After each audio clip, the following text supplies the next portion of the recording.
There once was a man named Gold Roger who was king of the pirates. He had fame, power, and wealth beyond your wildest dreams. Before they hung him from the gallows, these were the final words he said. Our perspective is yours for the taking, but you'll have to join us first. We left everything we debated at the Yonko table. Ever since, pirates from all over the world set sail for the Grand Line, searching for the Yonko table, the table that will make their dreams come true. Yo, everyone. That is the voice of your Yonko host, DrJaceAttorney, and we are diving back in to the Star Wars universe. And dare I say, it's probably one of the more better segments of the Star Wars universe. Some say it's the only piece of Star Wars medium that's even good in, post-Disney acquisition Star Wars. We're here to talk about Season 3 of The Mandalorian. Episode 1 of Season 3 just dropped today with Season 3 of The Mandalorian, and we're here to talk about it. There's a lot to talk about. They dropped a lot of big stuff here, and I feel like we're back for Star Wars, like back properly. I don't know. Grandmaster, what do you say about The Mandalorian? First episode impressions. Well, actually, before you answer that one, this is our first foray into Mandalorian. Our first Star Wars show proper was Book of Boba Fett on the podcast. And after that, it was Obi-Wan. And we all know how both of those shows went, in terms of hype and us going in with huge expectations only to be met with midness overall. It's midness, okay? All right, good, we agree. But yeah, this is the first time we're talking about Mandalorian proper. I don't think we had the podcast around when season 1 wasn't around, and I think season 2 had just ended, or it was already over for like a year or something. But Mandalorian, how do you feel about Mandalorian overall? Are you excited for season 3? Did you like this episode? Do you even like Mandalorian at all? Oh, okay. All right, let me backtrack a little. So season 2 ended in December 2020. So we didn't start our podcast until January 2021. So we had just missed the cutoff for to have covered The Mandalorian. Actually, funny enough, if it ended in December of 2020, we recorded our Miles Morales episode, our pilot, in December of 2020. Yes. Mm-hmm. Wow, look at that. Yep. Because I was thinking, why didn't we cover the Mando? Because it's been a couple of years. So first of all, I am a fan of The Mandalorian. Loved season 1. Loved season 2. I think Jon Favreau and Dave Filoni are a match made in heaven when it comes to the Star Wars universe. Did they more or less strike out with Boba Fett? Yeah, for sure. That was Jon Favreau too? Boba? I'm pretty sure, if I'm not mistaken. Let me pull this up.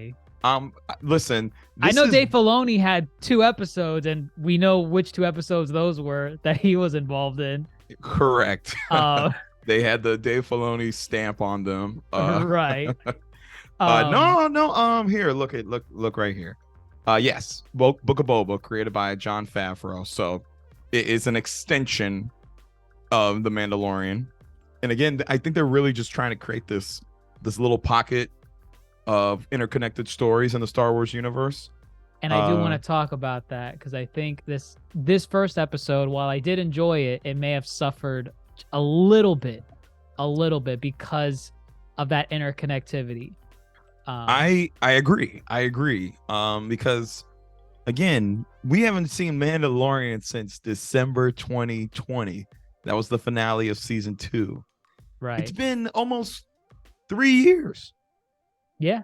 3 years since we've had an outing with the Mandalorian. I guess 2 years. 2 years and some change. 2 years and some change. And then I guess if you don't want to count the 2 episodes dedicated to the Mandalorian of Boba Fett. Well, some say that should have been the season opening to season 3, those 2 episodes.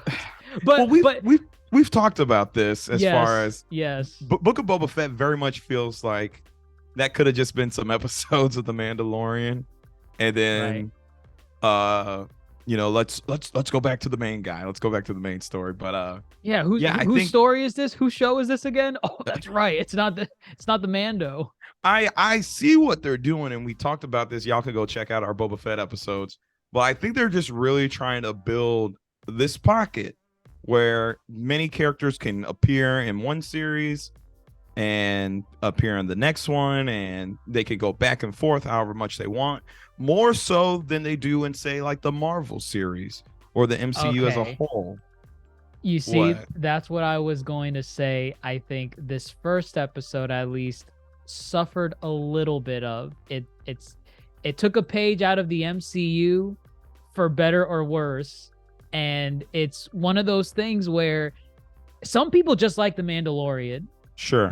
They don't like, I mean, whether it's because of what the sequel trilogy did to the franchise and just the midness of all the other shows that have come out. I still haven't seen Andor. I heard it's really good though. Oh God, see, here we are, like, not even talking about Andor, and yet, that probably has the highest rated reviews of any Star Wars series. And yet it's the least talked about. It's the least talked about, I feel like, out of all of them. But I do want to see it. I just need to set aside time to actually watch it. But with Boba Fett and Obi-Wan, these were shows that kind of like people were hyped about. I already said this. People were hyped about it. They saw it. They're like, this is kind of mid. Well, who's this guy? Who's this guy? Who is he? Who's this? This ain't my Obi-Wan. This is not my Boba. God. Who is this? Get back in the back to tank. But you see, some people just don't like those shows. They just like The Mandalorian, and I don't blame them because Mando season 1 started. I think the first episode of Mando either aired. Disney Plus, that was a Disney Plus launch. It wasn't there day 1 from launch. It was like a week later. I don't remember when Disney Plus aired. I do. It's November 9th. It's November 9th. Of what year? Of 2019. 2019. Okay, so then that matches up then because Rise of Skywalker came out December of 2019. Correct. And episode 1 of Mando, I remember this because it either aired like the week before or after Rise of Skywalker. And no. There was a good gap. The last episode of Mando came out like a week or so after the Rise of Skywalker debuts in theaters. The last episode of Mando came out after Rise of the Rise? Listen, if November 9th is the Disney Plus launch day, and I actually got it right here, Mando releases November 12th. So that's like 3 days after launch. And then Rise of Skywalker is a December release. So, Oh, I lied. It launched November 12th. Yeah. So Mandalorian is a launch title for Disney Plus. Okay. Yeah. So either way, right, this thing comes out around the same time as Rise of Skywalker. And I remember a lot of people, as we all know, Rise of Skywalker, which we'll get to eventually, was trash. And people said, great, Star Wars is trash again. I don't want to watch this anymore. Screw the franchise. I'm done. Then Mando comes out and it reignites this passion in the fandom again, where it's like, ooh, this is good. This is not just good. This is really good. What's going on here? This is Disney? This is Disney Star Wars? What? I've never heard of this before. I've heard of Rogue One. That was just a lightning in a bottle, but ooh, Mando, what's going on here? And I just find it funny because some people only like Mando, and they may be coming into season 3 expecting to pick up where season 2 left off, but now they're suffering from MCU syndrome, where what's this? Grogu and Mando are together in season 3, but he left him with Luke at the end of season 2. What's the? I have to consume Boba Fett to understand what happened between Luke and Grogu. that I can find a little bit problematic. I get the interconnectivity they're trying to make with this little quote unquote pocket universe of Star Wars that's like post Return of the Jedi and pre-sequels, where all these characters revolve around each other in all these shows, because we know Ahsoka's going to take place here, Mando takes place here, Boba Fett takes place here. Oh, there's one more coming too. Acolyte is here? No, not Acolyte is High Republic. So what's here? What's the other Skeleton Crew is coming. I forgot about that one. Skeleton Crew with Jude Law. So that's in this. That's this. It's post Return of the Jedi. Let's just call it. Yeah. Well, it's post Return of the Jedi, but it is a Filoni and Favreau. Got it. So it looks like they have control of this little this little segment of interconnectivity between the original trilogy and the sequel trilogy. And I get it, they want you to consume all of them so that it feels like an MCU mini franchise. But at the same time, that kind of sucks. Those 2 episodes of Mando and Boba Fett should have been in here. Because then you're kind of just like, oh, Grogu. Not even the recap in the very beginning touches on this. They just show the bounty hunter robot, and they show Luke for a brief second. They do not show Luke in the recap. Yes, they do. Nope, they don't. Yes, they do. They don't. Nope, they don't. I'm gonna pull it up right now. Pull it up. They show Luke for a brief second in the recap. I know they do. Go ahead. The point is this. Anyway, I'm not gonna look. No, the point is this. There's nothing wrong with building this world, but you have to make the world worth exploring. The Boba Fett show, yes, if you did not tune in, you would have missed this part of the story. And the problem with that is that the Boba Fett show was not that engaging as the Mandalorian was. So it wasn't good. Right. So it was like, if you're gonna make us consume, make it worth consuming, because that's a pivotal moment to, that's huge that he did not stay with Luke. He did not stay with Luke. I think did they not learn his name in Boba Fett? They learned his name in Boba Fett, right? Or was that season 2? No, Grogu, they learn his name in Ahsoka tells him in season 2. He's like, his name is Grogu. Okay. That's where you learn his name, yeah. But yeah, it's one of those things where I'm like, this is a little bit rocky starting off. But I think overall, episode 1 was a good introduction.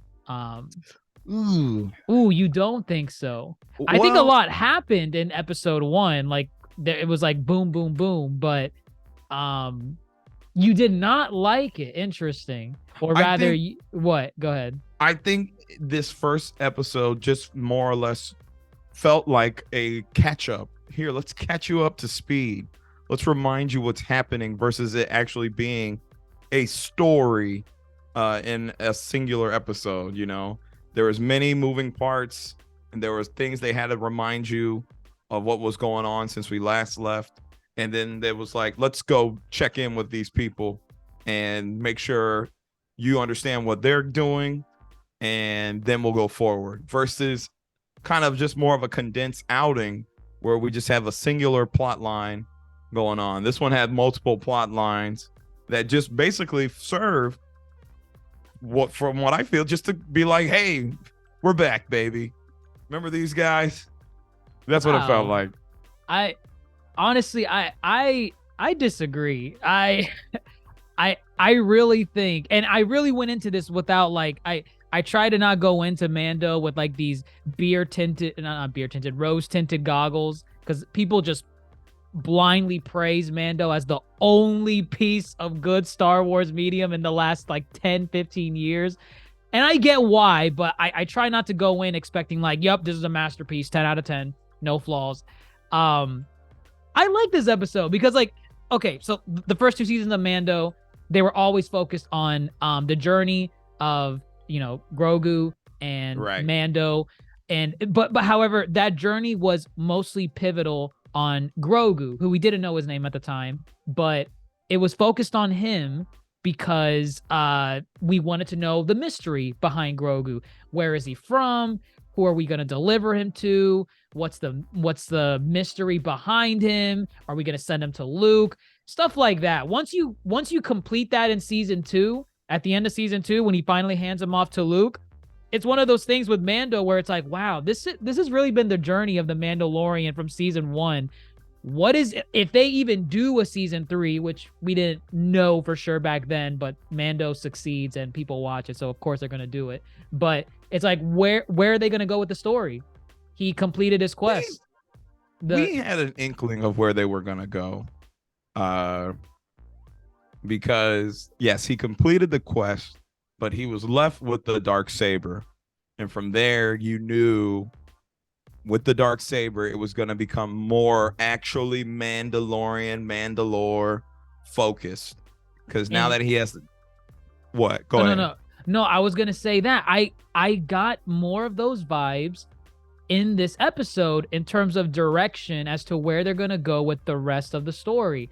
The journey of Grogu and all the mystery, there might be some more that they'll throw in a little bit, but it's not the focus anymore. It's done. It's done. This is going to be a Mando culture focused season. Like, that's how I see the direction. If that's going to be a whole season thing, if that's going to be a 2-season thing, it's a whole season. I mean, I don't know. Yeah, I don't know if it'll end this season. I know minimum it will be this season. I just don't know if it'll be one and done, or if it'll be like, you know, how the Grogu journey was 2 seasons. If this is going to be 2 seasons as well. Well, I'll tell you what, a big telling sign is Pedro Pascal was the only star, like, billed as the star of the Mandalorian, Pedro Pascal, right? This season, it is Pedro Pascal and Katie Sackhoff who plays Bo-Katan. They are the only 2 series regulars. Everybody else is a co-star or a reoccurring guest or a special guest star. They're labeled as a co-star? They are labeled as the stars. This has never been done before. Okay, for Mando. For Mando, this has never been done before. Okay, that's interesting. So, I mean, you know what? That's perfect then. Bo-Katan, she's from Mandalore. She's a Mandalorian. Correct. I would expect her to be here, especially if they show her in episode 1, which it was actually at the end of episode 1. So I imagine she's going to have more of a pivotal role throughout the rest of the season. Oh, she is. We had that little intro thing in the very beginning where it's like the Mandalorians, they're having that ceremony for that kid, and they fight like an alligator thing. Right. That was cool. I thought it was neat to just see a little bit of the culture side. It was nothing crazy. I think the culture aspect is the coolest part of that scene. I could have done without the CGI flex, but did you notice how they changed? I always like doing this. Do you watch the credits at the very end of like the art pieces? The concept art, yeah. The concept art. Did you notice that the concept art, it made it look like an alligator snapping turtle in the concept art?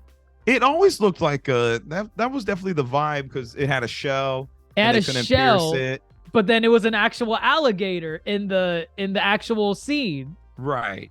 I just found that interesting because the concept art, an alligator snapping turtle has like a beak, and it didn't really even have a shell in the concept art. It was all like fleshy all around.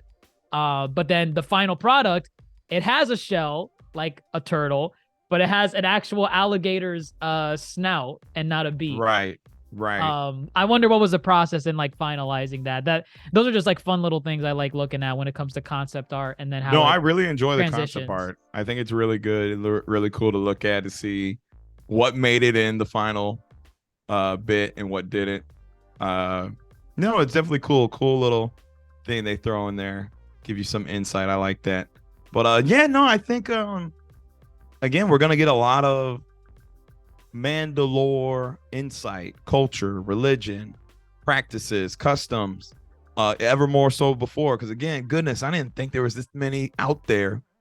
Yeah, they made it look like it was like not a small city, but there was like a good chunk of them at that ceremony. I was like, I thought you guys were like all but extinct. Like maybe there's like a small handful of you every couple solar systems or whatever, but no, there's like a whole like small community that was having this ceremony. And what's also interesting too is that we're seeing this from the perspective of the Watch. This is one faction, and for uber Star Wars fans, they know the Watch is more. It's reference to what is it? Death Watch from the Clone Wars, right? Which I always thought it was cool that they're like, oh, he's a child of the Watch. A child of the Watch. What exactly is the rules when it comes to the helmet? I know you can't take it off, but what are the limits? Like, can you bathe? Can you eat? Like, what do you have to stick your spoon underneath the helmet? I think we've seen him do that. I think he like lifts it up, and he does that. I think we've seen him do that. However, they definitely can't take it off in front of people. They can't take it off in front of people. Right. No one can see their face. You know what? I think there was something about that. I feel like he did take his helmet off for like in privacy, but like, to like probably brush his teeth. I don't know. We've seen a scene where him and Cara Dune rescued a village, and then he took off his helmet, but he was inside alone. Grogu was playing. Oh, okay. Yeah. Okay. And then also he took it off in front of IG-11 because he was not living. So IG-11's the robot. Yes, and bounty hunter? Yes, in season 1 he took it off in front of him because he's like, I can't show my face to any living thing. And IG-11's like, I am not living. He says it like that in a British accent. No, I can't do Taika because that's Taika Waititi. I can't do his little. Oh, that's him. That's Taika. Yeah. Yes, wow. That's Taika. Interesting. So his little New Zealand accent. Ew. Either way, I always question this too. I don't want to go too much into it, but Pre-Vizsla from the Clone Wars, he was like the big bad leader of the Death Watch in that series. He took off his helmet. He was the one that Darth Maul cut his head off. Okay. Correct. He took off his helmet plenty. And he's the leader of the Death Watch. So I don't know where Bo-Katan has her helmet off too. Bo-Katan was part of Death Watch too. At one point. Yeah. Maybe this is like what the faction does, like because like that was like 20, 30 years ago, whatever. So maybe this faction. Maybe they shifted. Right. Maybe. Right. I hope we get answers on that. Why are you obsessed with this? I think this opening definitely lets you in on this is a Mandalorian season. Right. Because it's focused on, Mando's, whole thing with him having taken off his helmet. He needs to redeem himself. He needs to be purged of his sins. He needs to be baptized in the mines of Mandalore. But the mines of Mandalore, no, wait, what is it? But Mandalore has been destroyed. Yes. But if the mines are intact, I will be redeemed. No? This is the way. Do you want him in or not? Like just let him back in the club. I don't know. Y'all don't have any much. Oh god, I don't know. It's just funny how much that they stick to their traditions. They're like, I mean, there is a way you can redeem yourself, but not really, because the Mandalore is like, I guess, glassed or something. Like it's crystallized. The surface has crystallized, so you can't go down into the mines if you can't break through the crystals. I guess that's I wonder how that happened. Well, they said due to all the bombing and toxicity and radiation, Mandalore does not sound like the place to go, or anyone would want to be there. It does not. The only visual representation I think we've had of Mandalore was from the Clone Wars, right? That bustling city. Yeah. Okay. That was it. Yeah, that was it. Nothing else. That's all I can think of. But I mean, at the very least, we know what Mando is trying to do when it comes to his journey for this season. He wants to bathe himself in the waters of the mines and be baptized again in the Mandalorian, or I'm sorry, the Watch traditional ways. So that's our goal. I think so. From there, he kind of stops at is it Navarro? Navarro. And we've seen Navarro since season 1. So Navarro, because I was remembering this, Navarro was it kind of like not a desert, but it was kind of deserty, right? It was it was this barren. city was barren. It was barren. There was sand, right? There was sand. No, like no dust. sand. No Dust? sand. It was no. It's surrounded by lava pits. Like Lava pits. the land looks like lava had cooled over and it's barren. Did it have a brown tinge to it? Like a theme? It had a dark tinge. It's not sand. Okay, It's- good, brown. I'm not it's- saying it's sand. I'm just saying I remember vaguely this city, and I'm only mentioning that because I'm like, wow, what a glow up this Yes. city got, because I know as sure as hell it did not look anything close to what we saw in this season. Well, season 2, it was getting there. I do admit, season 2. Nothing like this, No, it was on the rise. We seen it, but not like this. No, obviously this is peak Navarro right now. Yes. I kind of like that because what's it called? We know it's been between Mando season 2 and 3. It's been roughly 2 years. And we know that because Dave Filoni and them had to come out, and this is not in the freaking story, but Dave Filoni had to come out and say, by the way, Grogu and Luke were training for about like 2 years. Ooh, I don't know if I buy that, but sure. I don't buy it being 2 years since we've last seen them, but sure. They definitely didn't make it feel like 2 years. Like, and there's nothing in the story that tells you this. This is outside material, and it's not even like in like a manual or something. This is something that Dave Filoni. I don't even know if it was Dave Filoni. It was someone that basically had to come out and say, "Yeah, 2 years, 2 years since they were training." I'm like, okay, they did, and I didn't find it necessary. Like, I don't think they needed to specify how long it had been, but whatever.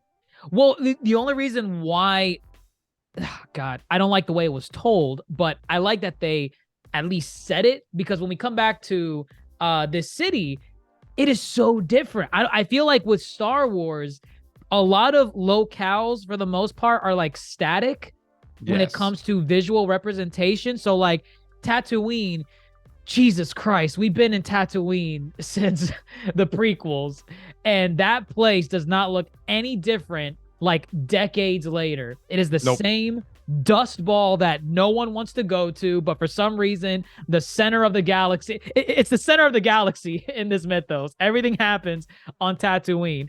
All the major characters meet there. All the major characters are tied to some way to Tatooine, but it always looks the same. This, to me, with Navarro, this is a breath of fresh air. This is a city that slowly has changed throughout the course of the story being told. That is cool. Like, I don't know. It's a small thing that doesn't really matter in the grand scheme of things. Like whatever. What's his name again? It's Darjin. Din Djarin. Din Djarin. Goodness. I doubt Din Djarin's gonna be like, oh, remember the glow up of Navarro? No, he's not gonna bathe in the minds and think of that. But I still think it's cool that a city has evolved, and it gives me hope that I'm like, what other places have we visited in this little this segment in the timeline, the Star Wars timeline? What else will change?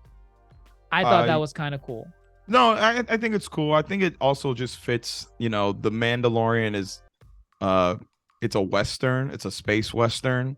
So this is very much, the bandit town or the bounty hunter town that was full of scum and whatnot, finally received some diplomacy and some leadership. Now. That's a school now. That's my school. Pour me a drink.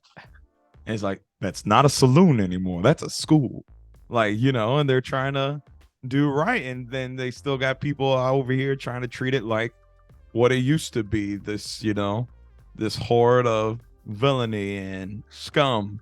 And so I think it fits the narrative and shows growth not only for Navarro as a town, but Grief Karga, played by Carl Weathers, aka Apollo That was the Creed. pirate. No, Grief is the guy, Apollo Creed.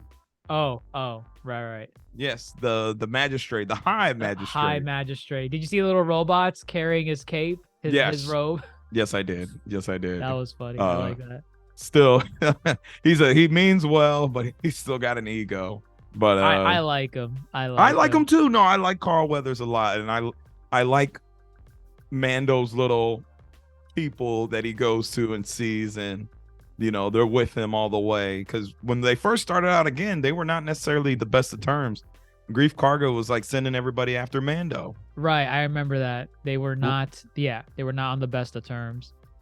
So I like their relationship. I think they're city buddies. also, they're buddies now. Yeah, they're buddies, and I think the city reflects kind of the growth between them. It symbolizes the growth. So right. Ooh, yeah. That's a good comparison. Yeah. I think he even gives Mando like a plot of land. Oh my gosh, yeah. Oh, see, and there's I do think this episode bounces around a lot of places, but it also sets up kind of Mando's at a crossroads. He wants to go atone religiously to be with the Watch. Or you have what Grief is offering, a plot of land so you and the kid could settle down. Time to hang up your blaster, be the marshal of our town. Just live your life. Just you don't got to do this. So there's two paths laid out, and then there's one more path that's laid out at the end, but we'll get there. So I think that's gonna be kind of an overarching theme for this season is he's got options. Right. How far is he willing to go for this quest that in the grand scheme of things, it really doesn't matter. Like, I feel like the necessity of being a Mandalorian with the life he led before he met Grogu, it was required of him if he wanted to survive. If he wanted to put food on the table, if he wanted to eat, if he wanted to live, he had to do practice the way of the Mando, because if he didn't, he would not have his OP gadgets, his OP armor. But now he has an opportunity where he's not going to need that for the rest of his life. He can live a life of luxury and just chill with Grogu, and he's still like, no, I must cleanse my sins. And it's like, are you sure you want that, man? Like, you have an option here. Well, it's just interesting because, again, there's probably a commentary on kind of fanaticisms with anything. So whether it's like religious fanaticism or just ideology, it's like he's very much he's indoctrinated. Yes. He doesn't realize there are options. Granted, he's seen it. He's seen Bo-Katan. He's seen Boba Fett, who is the son of a foundling, Jango Fett, who was like him, and so, but he's still very much like, oh, I gotta go purge. I have to get to the mines. I need to do it. And in order to get to the mines, what he needs. This is where the episode kind of lost me a little bit. I got lost here too. So what there's a statue of the robot bounty hunter in the city. IG-11. Yep. What was the significant thing that he did? Like, did he save the town in season 1 or like? So IG-11 first was a bounty hunter that came after him in the beginning. I remember that. Of season 1, and then they reprogrammed him. Grief did, I'm pretty sure. Okay. And they made him a protector, and so okay. IG-11 saved Grogu at one point. Mando's little short friend, who was voiced by Nick Nolte, got gunned down by stormtroopers. IG-11 went and saved Grogu, and then IG-11 did a heroic sacrifice, blowing himself up, giving them an opportunity to escape Moff Gideon. Okay. Now, with that said, I thought he was blown up. I didn't know there was any salvageable pieces left, let alone half his torso. But also, I don't know why he needs him specifically either. I need him. But we could give you just a just capable droid. No, him. I'm like, sure. Is there like a functionality that he has that's going to help you get into the mines? Like, why specifically do you need this guy? And I don't know if it's maybe he was like one of the few people that helped protect him and Grogu that's like a capable fighter. I guess maybe that's why. Maybe he's going that far to be like, nope, this one. It was not clear. I'll say that much. It was very not clear why they needed him specifically. I was sitting here trying to figure out why you need him, but sure, it's an excuse to bring back Taika. So right, I guess we'll be seeing him again. So right, hopefully, yes. We love Taika in small doses. Right. But sure, this is where we are with the quest line so far. They try bringing him back. They realize, oh, he's back to his default settings. He's back to wanting to kill Grogu. So they need a memory circuit. But what are those little aliens called? The ones that like tinker around and stuff? I don't know their species, but they remind me of the Tontatas from One Piece. Oh, yeah, I guess. I was just gonna say the one who is like a standout, Babu Frink from Rise of Skywalker. That's the species. Was that the same character here, or that was no, that was not species? Him. Okay. I mean, if it is him, I don't know. I don't think it's him. I think it's just the species. No fix. Babu Frink. Memory circuit. Go big or boom. I don't even know what accent they're trying to imitate. He says you gotta do this. Oh my god. That bit was kind of funny. I did like that. Every time. Yeah, that was funny. And he just keeps looking at him back and forth. It was a small bit. But yes, they need a memory circuit, and so Mando flies off from Navarro in search of a memory circuit. He bumps into those same pirates again that were causing that scuffle back in the town. This new pirate, the leader of the pirates, I guess, the guy with like the seaweed beard, I kind of like his design. That was kind of cool. I've never seen an alien like that in Star Wars. I mean, I'm just always a fan for any time they like to do practical. Yeah, it looked good. I thought it looked good. Right, but again, it maybe they're just again kind of setting up the chessboard, because I imagine we'll see this dude again for sure, because like once he gets that memory circuit, he will get a memory circuit. He has to come back to town, and I imagine he's gonna bump into him again. Yeah, no, I see that as well. But yeah, see, this was another thing. I was just like, man, I think they're just trying to remind you that the Mando's back. They said, let's throw in a space battle real quick, a space dogfight, which was cool. I like Star Wars when they dip into other aspects of just lightsaber battles. I like space battles. You know, that is one part Star Wars. So I had fun here. Very reminiscent of kind of Obi-Wan in the asteroid field, chasing Jango Fett. Oh jeez. Yeah, right. Threw it back there. What a deep cut. Jesus. Yes. I am an avid Star Wars fan. Yeah, actually. But again, it just felt like did we need this here? No, not necessarily. But yeah, it was quick and done. It was like, all right, here's something that we probably don't have more of throughout the season, so let's just throw it in here. Quick space battle, boom. And it did it feel super easy and plot armored? Sure. Oh, they got guns on us, kid. All right, watch this. Flies over the guns. Yeah, okay. I thought I was the only one with that. They made it seem like he was bottlenecked into like, oh, what do we do here, kid? Looks like we only got one shot, and then they just jumped to light speed. I thought you were stuck, but it was so easy. Sure. They got away. Yeah. I was like, sure. Do we know where he's going to get that memory circuit? For IG 11. I mean, I thought that's where he was going. That's not where he goes. He goes to Bo-Katan. Right, random stop. Right. So I was like, well, maybe he'll get it here. I don't know. I don't know where he's gonna get a memory circuit, but now see, and that's what I'm saying. It just felt like we need to introduce the chess pieces. The pieces, yeah. Right. So it's like, let's make this pit stop at Bo-Katan, which I don't even know why we stopped here. Okay, you see, I did not. I thought I was the only one. We stopped here, and I was wondering, during the okay, let's set it up. Mando comes off the ship. He goes into this Mandalorian castle completely empty. And I get it. They have these cool ideas and cool shots where they're like, ooh, you know, it'd be really cool. Like, let's have Bo-Katan like sitting on a throne, like like on the Iron Throne. Oh, you know what she's sitting like? It's giving Black Adam a little bit. Yes, that's what I was thinking of. Black Adam.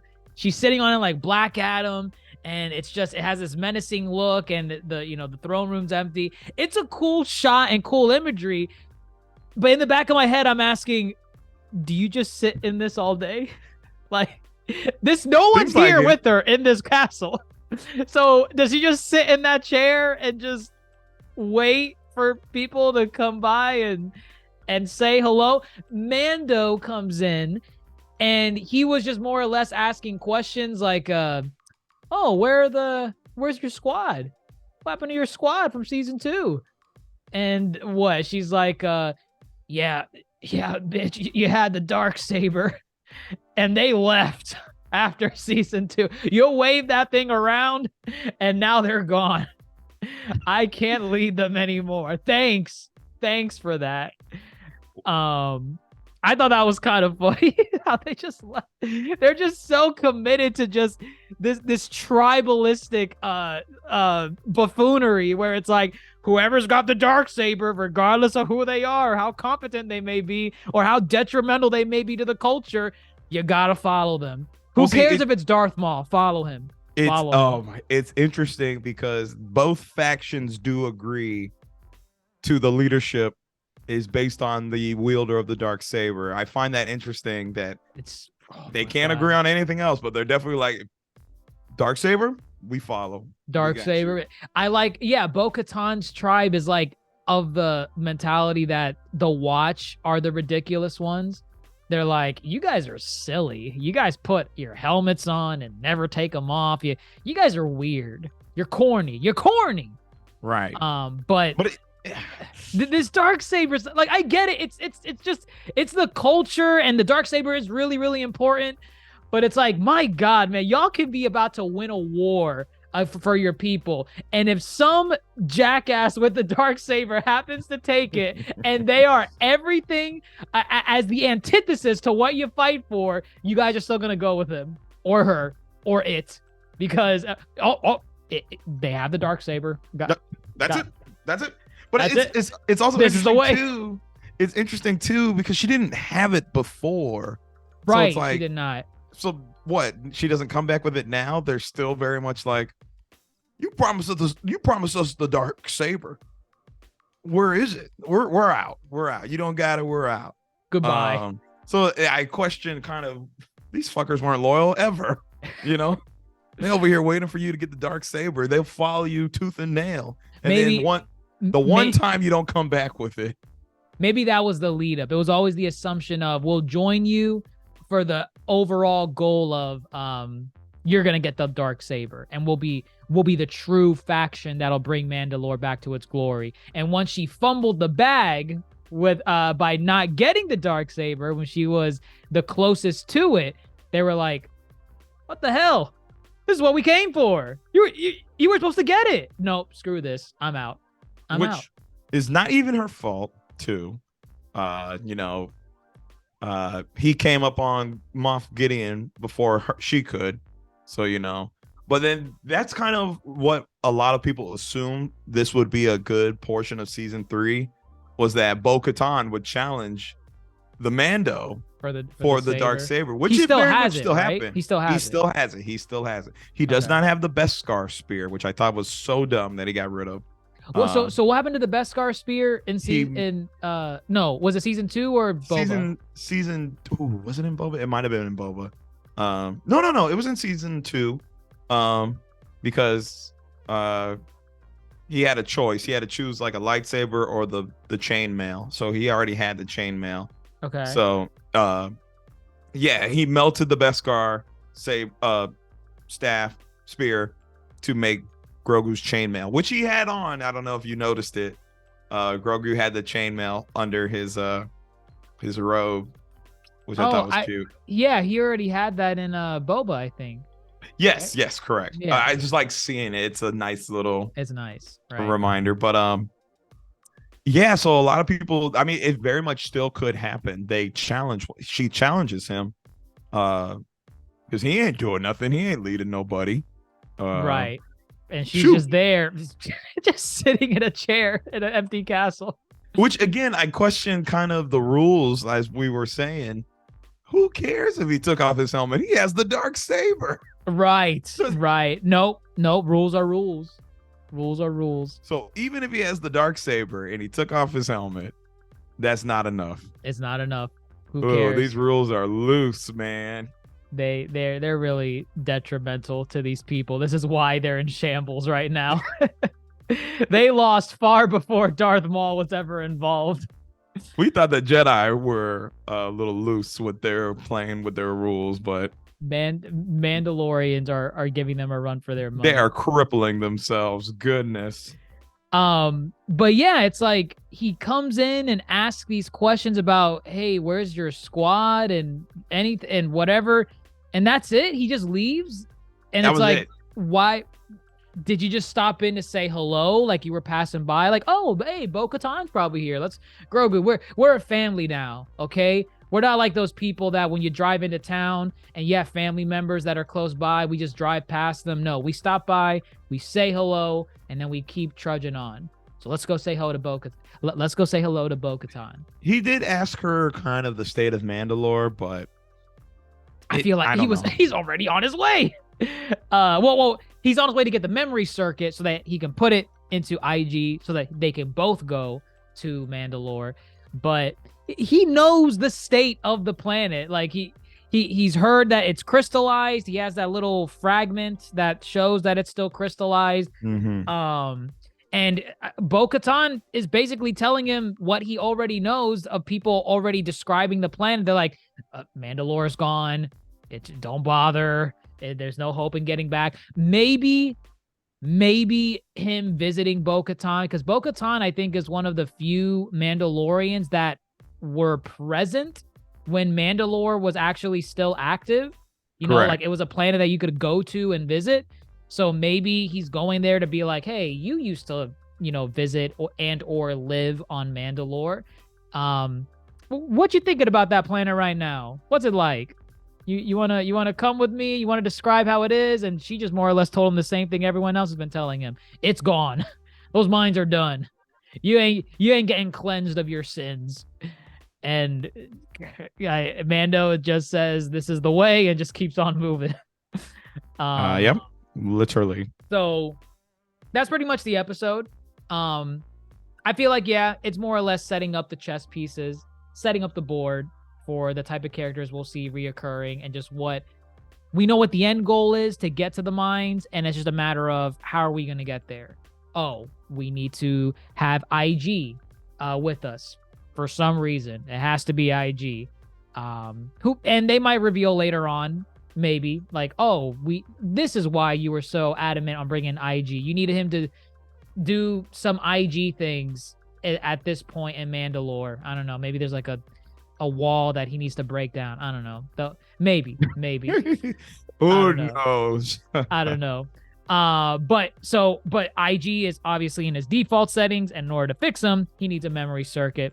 I don't know if they said where he's going to get the memory circuit, but that seems to be the immediate goal right now. Get the memory circuit wherever it is, and then come back and, fix IG, go to Mandalore from there.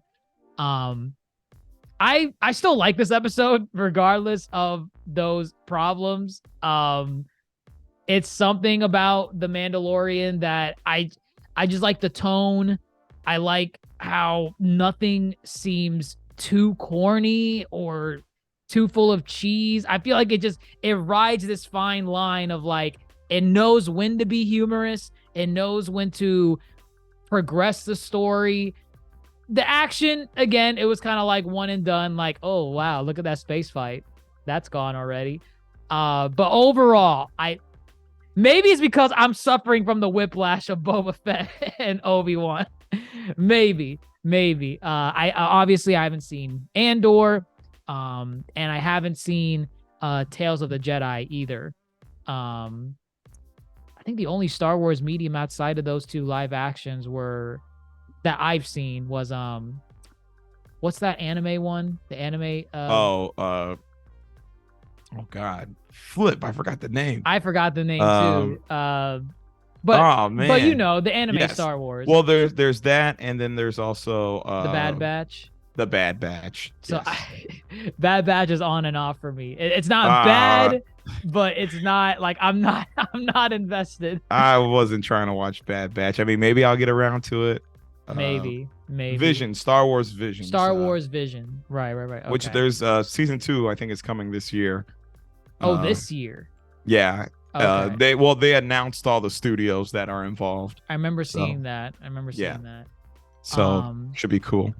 So yeah, I'm excited for that. And again, it's just one of those things where you had two shows that were supposed to fill in the gap between Mando season 2 and Mando season 3. I guess actually 3 shows that all came out in 2022. Wow. Yeah, Boba 3 Fett, Star Wars shows came out. Yeah. Boba Fett, Obi-Wan, and Andor. I think Star Wars fatigue is a real thing.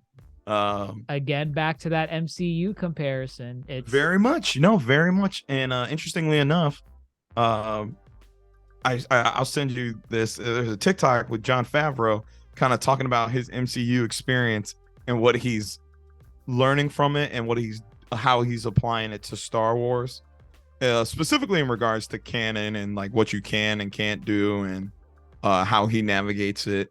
Really good interview. But okay.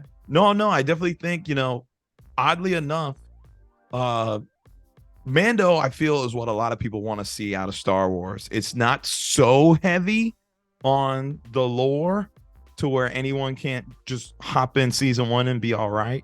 Of course, there are things that, if you watch the Clone Wars, you watch Rebels, you'll be super in the know of what's going on. But Mando is just also a show that knows what it wants to do. It's very much, the dialogue is not heavy. As you said, they know when they want to be funny, and they deliver on the action when they do. And overall, it is cool. I have a critical lens because I love season 1 and 2. So I'm definitely gonna apply that critical lens here. But this is a nice welcome back. This episode felt like a welcome back to the world of the Mandalorian versus we need to be all about the story and character development all in one episode. No, they just said, sit your ass down and get ready for 7 more episodes of greatness. So this is 8 confirmed, like it always 8 confirmed. is. 8 confirmed. Yep. And it's always 8, right? Season 1 and 2? Always 8. Yeah, there'll be 24 by the end of it. Okay. Yeah, they follow that I'm sure other shows do this as well, but they follow that My Hero Academia formula where it's like every new season it's still considered like episode 132. Oh, chapter, yeah. Yeah, they don't just reset back to episode 1 of season 4 or episode 1 of season 5.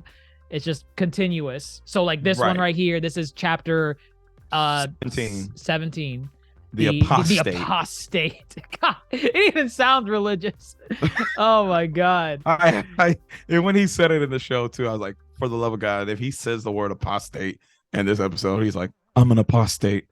Thanks for that. We needed that. I bet you by the end of this season, there's gonna be strong commentary on fanaticism. Oh, absolutely. How far people are willing to go. Because this man was offered a life of peace in episode 1. And he said, no, I'm an apostate. He said, no, I gotta atone, man. I can't be a good daddy to Grogu until I atone. My goodness. Let's see where it goes. I think Jon Favreau, Dave Filoni, they got something good here. A little bit of a rocky start, but I think still good overall of an episode for Mandalorian. Any final thoughts on episode 1 or kind of like where you want to see the season go in general? I mean, I already have an idea. It's just going to be super Mandalorian heavy. And that is something... do you think we're gonna get to Mandalore at the end of the season, or Ooh. are we gonna get to it early but still explore Mandalorian culture after whatever episode that is? Like if it's episode 3 or something. I don't know. I feel out of all the Mandalorian seasons, this one I feel is going to be the most kind of Different. straightforward and very much centralized plot driven. Season 1 and 2 definitely had some episodes that could have just standed on their own and filler-esque, if you dare say.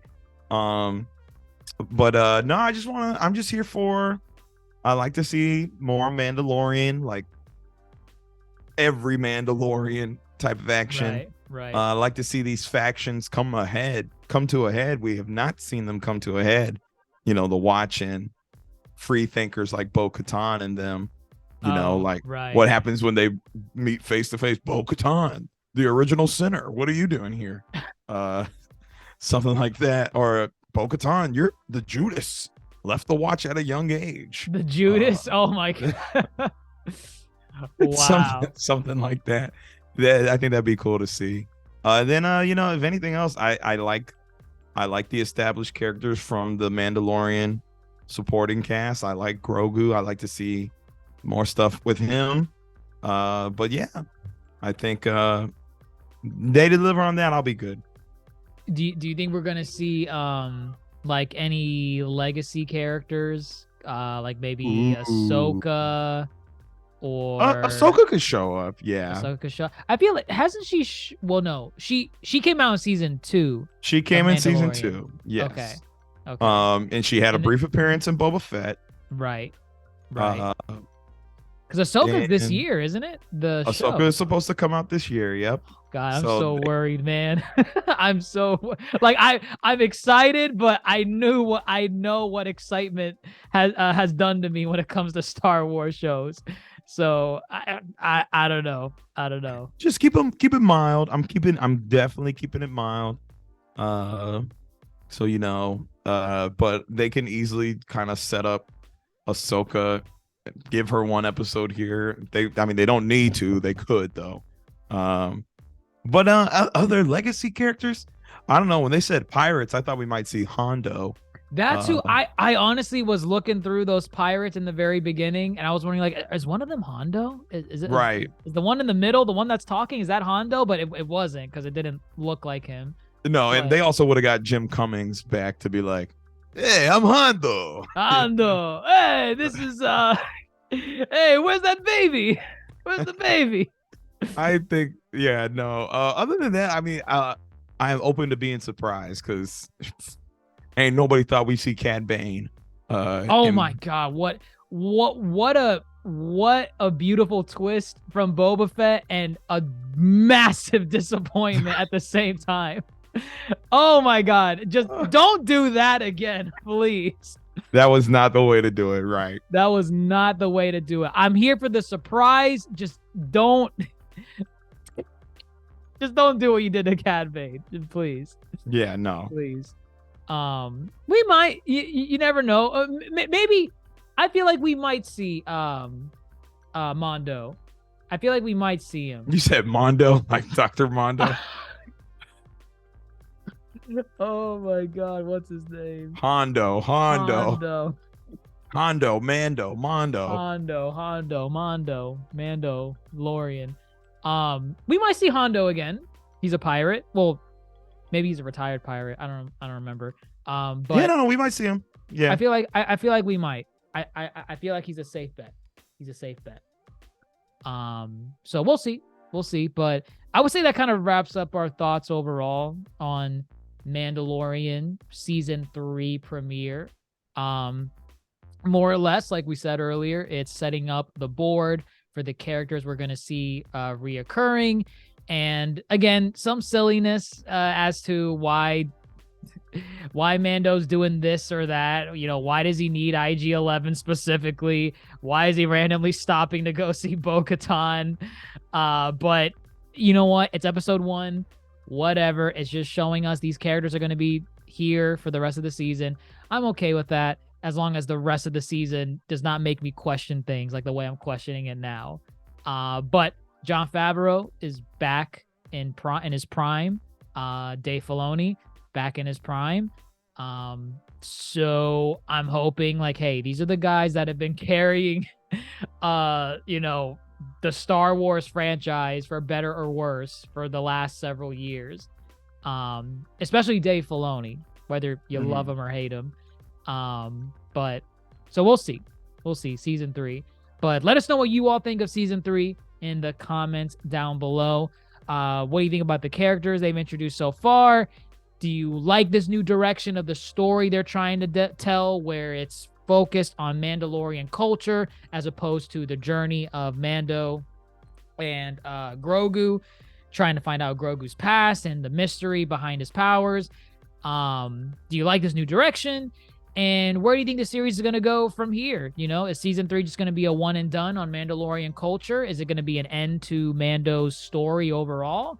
We'll have to wait and see there. But let us know what you all think down in the comments below, wherever you're listening to us on, whether it be Apple Podcasts, YouTube, Spotify, Twitter, Instagram, TikTok, at the Yonko Table. Give us a like, give us a shout out, let us know what you think, and we will catch you on the next one. I'm your Yonko host, Dr. JaceAttorney, fellow Yonko Grandmaster Hoop.